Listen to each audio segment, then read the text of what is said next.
Grupos en especial situación de vulnerabilidad. Es necesario identificar y saber las diferentes situaciones que las personas están viviendo en esta pandemia, para así garantizar los derechos de todos, eliminando también la estigmatización y los estereotipos que puedan surgir en ciertos grupos, para así garantizar que todos tengan la misma calidad y la misma atención contra este virus. Personas mayores. Es muy importante incluir este sector de la población en los programas de pandemia, desde la prueba, respuesta y tratamiento, sin ser discriminados por la edad, por pertenecer a un grupo indígena o por padecer alguna otra enfermedad. Además, es importante adoptar medidas para prevenir la propagación de este virus. También es importante brindar y garantizar las necesidades básicas de este sector, en especial en las personas que están en situación de calle, situación de abandono, pobreza extrema o que cuentan con alguna discapacidad. También es necesario tomar en cuenta la necesidad de las familias por comunicarse. Es por eso que se brindan alternativas como la comunicación telefónica o por internet. Pero también es muy importante no olvidar que este sector de la población también es vulnerable a sufrir violencia intrafamiliar. Personas privadas de su libertad. Se tiene que cuidar y adecuar las necesidades básicas de este sector de la población, brindando también y garantizando una atención médica digna. Se tiene que hacer una reevaluación de los casos de prisión preventiva para identificar cuáles pueden ser tomados como medidas alternativas diferentes a la privación de su libertad, dándole prioridad a las personas más vulnerables. En el caso de personas condenadas por graves violaciones a los derechos humanos, el Estado tiene que realizar un análisis más detallado y los requerimientos tienen que ser más exigentes, tomando en cuenta también a la Corte Interamericana de los Derechos Humanos. Y por último, establecer protocolos que garanticen la seguridad y el orden en las actividades que se realicen, desde actividades educativas, de recreación o lo laboral. Y compañeros, yo les voy a hablar de los grupos en situación de especial vulnerabilidad. En este caso yo me voy a enfocar a la parte de mujeres y pueblos indígenas. Para comenzar, me voy a remitir a uno de los párrafos de la lectura, que espero que ya tengan oportunidad de leer todo el archivo. Y bueno, en este documento, en una parte se especifica que todos los estados-región, en una situación de emergencia como la que estamos viviendo actualmente, deben brindar y aplicar perspectivas interseccionales y prestar atención a las necesidades de las personas que se encuentran sobre todo en situación de vulnerabilidad. Esto por una perspectiva de derechos humanos y pues respetando pues en primera la parte de sus derechos y en segunda pues respondiendo a las necesidades que pudiesen tener y sobre todo que son los que se ven más afectados en estas situaciones. Como ya les habrá comentado mi compañera Yamile, dos de los primeros grupos, yo les voy a hablar por la parte de mujeres. En cuanto a las mujeres, entre todas las estrategias que debe elaborar el Estado, deberá incorporarse a todas estas respuestas para contener la pandemia, pero la perspectiva de género y un enfoque interseccional. ¿Esto qué quiere decir? Que deberá tomarse en cuenta el género, la religión, la etnia, la raza, la clase, si hay personas con discapacidad, orientación sexual, religión, casta, edad, nacionalidad, cuestiones como la precariedad económica, la condición de migrante o desplazada, entre otros. Deberá considerarse además el contexto y pues las categorías que anteriormente mencioné que pueden potenciar la vulnerabilidad de este grupo de personas. Además de ello, en todas las tomas de decisiones que se lleven a cabo por medio de comités o grupos de trabajo de respuesta ante esta emergencia, deberá asegurarse su participación tanto en el diseño, la implementación, ejecución y monitoreo de medidas y políticas que se lleguen a adoptar durante este proceso, que de la misma manera se agreguen a estas enfoque de transversalidad y las características que anteriormente les mencioné. Por otro lado, todos los servicios de respuesta a la violencia de género, que debe resaltarse sobre todo la violencia intrafamiliar y la violencia sexual que llegan a vivir las mujeres en esta cuarentena, En este momento pues me remito al texto que también se nos anexó antes del documento para la exposición. Y bueno, en este habla precisamente de que las condiciones de violencia no se disminuyen, ni mucho menos están descartadas en esta cuarentena, sino por el contrario, ¿no? Además de sufrir violencia, no se descarta que haya casos de feminicidios, y es ahí donde debe focalizarse un poco más la alerta. Entonces, para ello, en este caso, los servicios de respuesta de violencia de género tendrán que hacer frente a la emergencia que se está viviendo, y todos estos mecanismos de respuesta tienen que fortalecerse y reformularse. ¿Para qué? Sobre todo para que estos canales que existen para recibir los llamados de emergencia pues se amplíen, sean aún mayor todos estos mecanismos de denuncia y órdenes de protección que llegan a solicitarse por parte de las mujeres. Deberán desarrollarse también protocolos de atención, pero que sean aún más de calidad y eficientes. Por otro lado, deberá fortalecerse la capacidad de agentes de seguridad y actores de justicia que participan en la investigación y sanción de hechos de violencia intrafamiliar. Es decir, sabemos y debemos tomar en cuenta que ninguno de los servicios que tienen que ver con respuesta a violencias contra la mujer van a estar descartados en esta cuarentena. Deberá darse una debida atención, aunque pues estemos que todos estamos practicando esta parte del home office. Todo se debe dar y prestar sobre todo atención a este tipo de respuestas. Deberá también llevarse a cabo la distribución de materiales de orientación sobre el manejo de dichos casos en las instituciones estatales. Es decir, que cada una de las instituciones que tome para ellos toda esta información, deberán tener información de cómo saber cómo tratar cada uno de los casos, a dónde deben dirigirlos, qué se debe hacer y cómo deben actuar frente a estos casos. Por otro lado, también en esta parte nos enfoca un poquito ya no de la parte de la población de mujeres en general, sino la focaliza a mujeres que trabajan en el sector salud. Y ante ello dice que pues estas personas que trabajan en el sector salud, sobre todo mujeres, deberá entregárseles todo el material necesario y que necesiten cuando estén trabajando y laborando atendiendo situaciones de personas con COVID.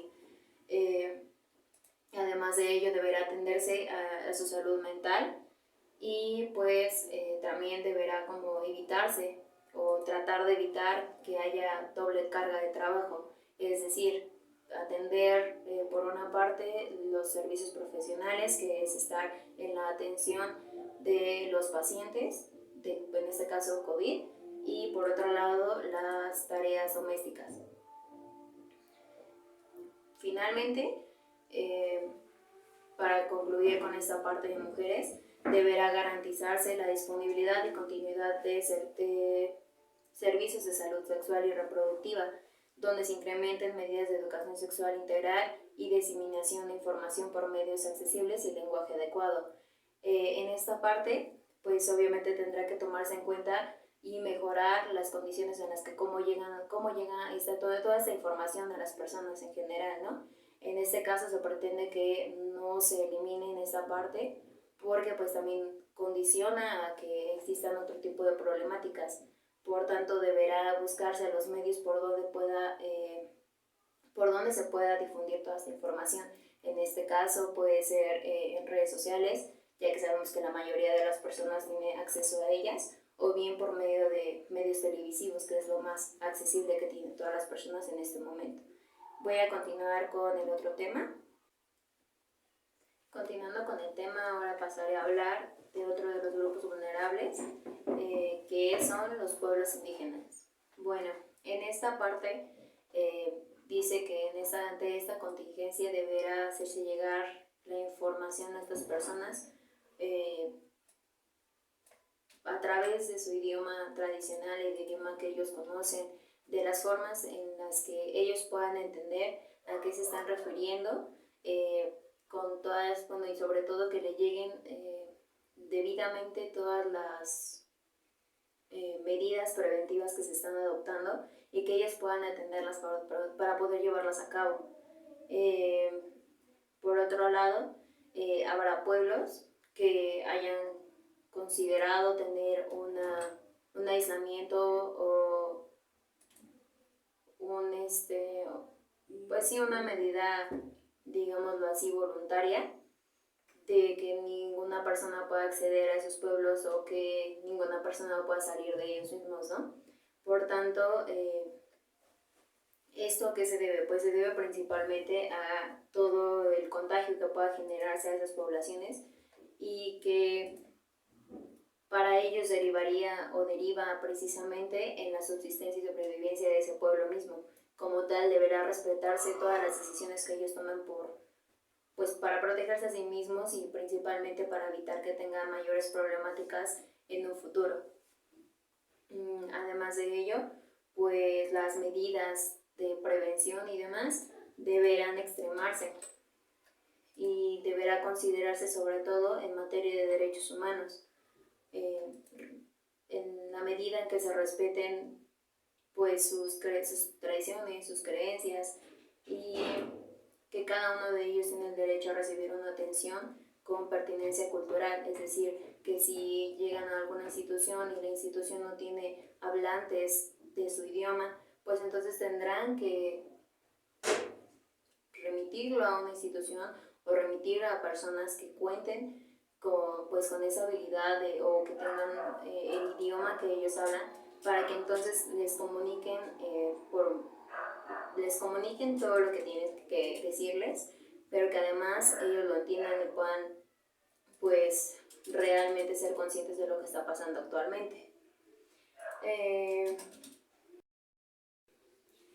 Realmente me puse a investigar si en los medios masivos se estaban llevando a cabo estas campañas con un lenguaje que pues pudiera entenderse por parte de los pueblos indígenas. Realmente no encontré, por lo menos aquí en la Ciudad de México, que sabemos que habitan también personas hablantes de lenguas indígenas, no hay campaña que se maneje este tipo de lenguaje que ellos puedan comprender, ni mucho menos. Investigando también un poco más, pues me puse a ver si en otros estados se estaba llevando a cabo pues difusión sobre medidas preventivas que fueran evidentemente pues en su idioma. Y efectivamente en estos estados se están llevando a cabo. Sin embargo, yo considero que es aún más importante y aún más como relevante que se lleven a cabo dentro de la Ciudad de México, que es donde también tenemos la población con, pues, con estas condiciones que sean provenientes de pueblos indígenas y que efectivamente ahí se vería que realmente se están respetando sus derechos y no se están dejando a la ligera, ¿no? Entonces, pues por esto, bueno, esto sería todo de mi parte. Yo he terminado de hablar de estos dos grupos vulnerables y a continuación estarán mis demás compañeros a explicarles sobre los demás grupos vulnerables. El siguiente grupo a tratar son las personas migrantes, solicitantes de asilo, personas refugiadas, apatriadas, víctimas de trata de personas y personas desplazadas internas.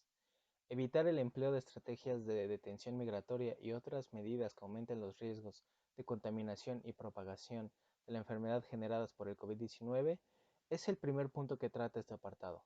La vulnerabilidad de estas personas en esta situación de movilidad humana, como deportaciones o expulsiones colectivas o cualquier forma de devolución que sea ejecutada sin la debida coordinación y verificación de las condiciones sanitarias, genera una condición de vulnerabilidad. Es decir, que estas actividades como es la deportación o la expulsión colectiva, que antes se generaban con cierta cotidianidad, ahora serán realizadas con una coordinación más estricta y una verificación sanitaria aún mayor.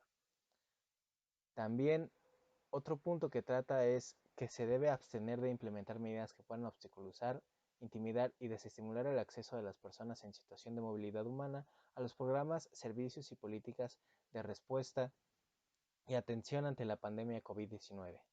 tales como acciones de control migratorio o represión en las cercanías de hospitales o albergues.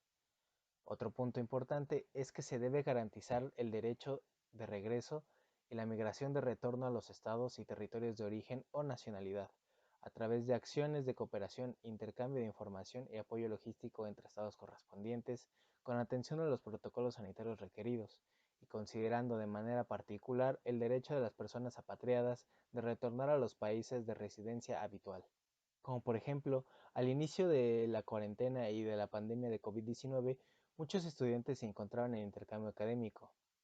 Esto generó mucho impacto en las redes sociales cuando estos pedían que se les regresara, por ejemplo, a México, como casos de Perú, por ejemplo, que es el que recuerdo en este momento.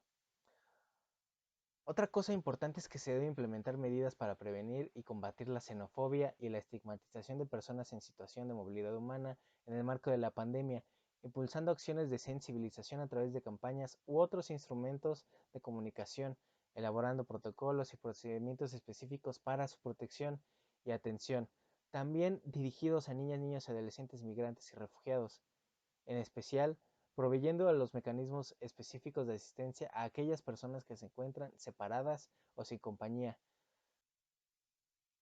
Incluir expresamente las poblaciones en situación de movilidad humana en las políticas y acciones de recuperación económica es importante, ya que estas serán necesarias en todos los momentos generados por la crisis de la pandemia. A continuación, otro grupo vulnerable, niñas, niños y adolescentes. En este caso se debe reformar la protección de niñas, niños y adolescentes, incluyendo muy específicamente a aquellos que no se encuentran con cuidados familiares, por ende se encuentran en instituciones de cuidado, y prevenir el contagio por el COVID-19 implementando medidas que consideren sus particularidades como personas en etapa de desarrollo. En cuanto al derecho a la educación, los estados deben disponer de mecanismos que permitan a los niños, niñas y adolescentes seguir con este acceso y con estímulos que a su edad y nivel de desarrollo sean correspondientes. En particular, los estados deben proveer herramientas para que los adultos responsables realicen actividades con sus niños y niñas, privilegiando el refuerzo de los vínculos familiares y previniendo la violencia en el hogar. Esto quiere decir que padres y madres estarán más involucrados en el proceso de enseñanza. Por otro lado, hay que asegurar que las niñas y los niños con algún tipo de discapacidad puedan acceder a la educación en línea sin exclusiones, mediante sistemas de apoyo, estrategias de comunicación y contenidos accesibles. Otro punto es que se deben adoptar medidas de prevención del abuso y violencia intrafamiliar, facilitando el acceso a los medios de denuncia y actuando con la debida diligencia ante las denuncias realizadas. La pandemia y el COVID-19 han parado por completo algunas de las actividades y sectores de la sociedad. Sin embargo, esto no quiere decir que la violencia va a disminuir. Es por esto que las medidas contra esta no deben detenerse y deben ser más minuciosas y se les debe agregar las medidas de precaución ante el COVID-19. Por otro lado, respecto a las instituciones de cuidados residenciales, los estados deben revisar las medidas especiales de protección vigentes, promoviendo la revinculación familiar de los niños, niñas y adolescentes cuando sea posible, y siempre que esta medida no sea contraria a su interés superior.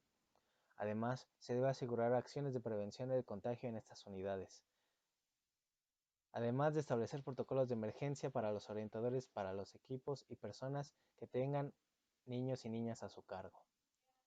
Por último, se debe dar atención especial a niñas, niñas y adolescentes que viven en la calle o en zonas rurales. Las medidas de atención especial deben considerar las situaciones económicas y sociales en las que se encuentran, además de considerar que los efectos de la pandemia son diferenciados por cada grupo poblacional de niños, niñas y adolescentes debido al contexto social en el que se encuentran, incluida la brecha digital. Antes mencionado en el punto de educación, mencionaba la educación en línea. En este caso, ellos no tienen acceso a esto. Por ello, la Comisión recomienda que los estados usen los medios de comunicación para garantizar el acceso a la educación sin ningún tipo de discriminación. Esto, por ejemplo, se me puede ocurrir la televisión abierta o tal vez medios impresos. Esto sería todo por mi parte. Continuará mi compañera explicando demás grupos vulnerables. Como ya se mencionó anteriormente, el tema de la desigualdad y la discriminación son problemas que han venido desde hace mucho tiempo hasta la fecha y no se han podido eliminar. En el tema de la pandemia, los más afectados son los derechos humanos, como por ejemplo el derecho a la libre expresión. Pongo como tema la comunidad LGBT que quieren hacer una marcha, por ejemplo, en marzo, y en marzo empieza el encierro. Entonces ya no pueden expresarse, ya no pueden exigir sus derechos, porque lo que se proyecta es que debemos estar encerrados y no debemos tener contacto con ninguna persona. Lo que hace esta parte resolutiva es la inclusión hacia estas personas de esta comunidad, también a los trans que viven de pobreza, de exclusión o de inaccesibilidad a los recursos necesarios. Esto también hace una alusión al acceso a la vivienda para que ellos tengan un lugar donde estar prácticamente en cuarentena para no ser contagiados ni contagiar a otras personas. También se pretende adoptar protocolos de atención de la salud y de sistema de denuncias que tomen prejuicio o discriminación en contexto de esta cuarentena. Me remonto un poco al tema de la familia, que luego en este núcleo lo que pasa es mucha discriminación y llegan a sufrir violencia o llegan a tener problemas por su orientación sexual. Entonces, las denuncias nunca están por demás. Se pretende también fortalecer el respeto en el ámbito hospitalario. Esto lo relaciono mucho con que se ha venido una ideología muy discriminatoria hacia esta comunidad, en donde lo que se pretende es que todos sean atendidos y no haya ninguna discriminación, no haya ninguna exclusión por parte de nadie, ningún servidor público, y se atienda de la manera más concreta posible e igualitaria como a todas las personas. También se tiene una prevención contra la homofobia, la transfobia y la discriminación basada en la orientación sexual. Esto pues prácticamente nos hace alusión a que todavía no están bien vistos estas personas y que aún así, a pesar de toda esta pandemia, la gente sigue sin empatizar debido a que se pretende que no sean excluidas de este tema, porque pues a fin de cuentas pueden ser contagiadas o pueden contagiar a demás personas. Pasamos a la parte de las personas afrodescendientes. Estas personas son de África, que vienen hacia América, vinieron a Nueva España y en su mayoría eran esclavos. Ellos vinieron desde el siglo XVI hasta el siglo XIX. En 1810 se abolió la esclavitud, pero estos esclavos seguían vistos como, más bien seguían invisibles ante las estadísticas que se daban en ese tiempo. Ya fue hasta 1829 que se integra la población afro a la sociedad y se da una igualdad en la población. Lo que se ve en esta parte resolutiva es prevenir la fuerza basado en el origen étnico-racial, como ya mencioné anteriormente, pues la desigualdad, la discriminación que todavía siguen existiendo en algunas comunidades.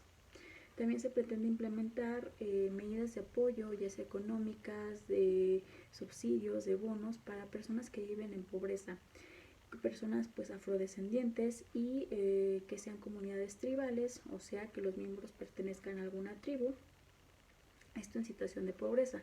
¿Para qué? Para ayudar. Este es un apoyo, una ayuda que se da debido a este tema del COVID, porque pues mucha gente trabaja al día y no pueden salir adelante por este mismo aislamiento que se está dando.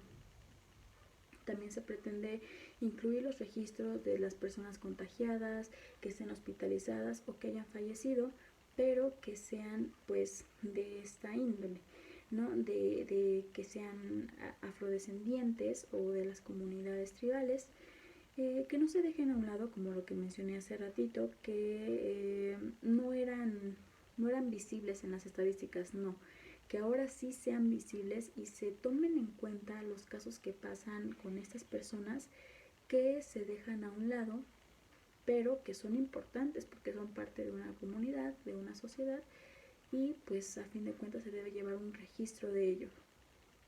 Y por último, pues mencionan el acceso garantizado a servicios de salud pública de forma oportuna. Esto lo menciona como que te voy a brindar una información adecuada a cómo tú puedas entenderla, desde términos médicos hasta otros términos que tú puedas entender y que sean fáciles para ti para poder entender todo este tema del coronavirus. Como repito, esto en personas afrodescendientes o comunidades tribales. Y pues prácticamente estos dos temas son de mucha discriminación que se ha venido dando desde hace mucho tiempo y que va a costar un poco de trabajo que la sociedad lo vea como algo normal, porque la ideología es muy difícil cambiarla. Entonces pues hay que trabajar en ello. Ok, bueno, para finalizar con esta exposición, el último grupo en situación de vulnerabilidad del que vamos a hablar tiene que ver con las personas con discapacidad. El documento nos marca 5 puntos en los cuales debemos trabajar con estas personas con discapacidad. El primero marca el que estas personas reciban atención médica preferencial. ¿A qué nos referimos con recibir atención médica preferencial? A que, como sabemos, muchas de estas personas con discapacidad sufren problemas ya sean mentales o físicos, por lo que por lo general están bajo medicación o tienen algún tipo de impedimento para estar transportándose de un lado a otro, etc. Entonces, en los hospitales, cuando se les detecta el COVID, pues los hacen esperar mucho tiempo, etc. Por lo que lo más recomendable es que para estas personas se les dé el trato preferencial y los dejen pasar mucho antes. Más que nada esto para quitar toda la estigmatización y la discriminación que sufren estas personas día a día ya de por sí. El siguiente punto es asegurar la participación y el monitoreo de las medidas adoptadas frente a la pandemia. Ejemplos burdos como el utilizar cubrebocas, el lavarse las manos frecuentemente, el estar informados de qué tipo de fase vamos de la pandemia. Ejemplos como los mercados ya están cerrando, los cines cerraron, etc.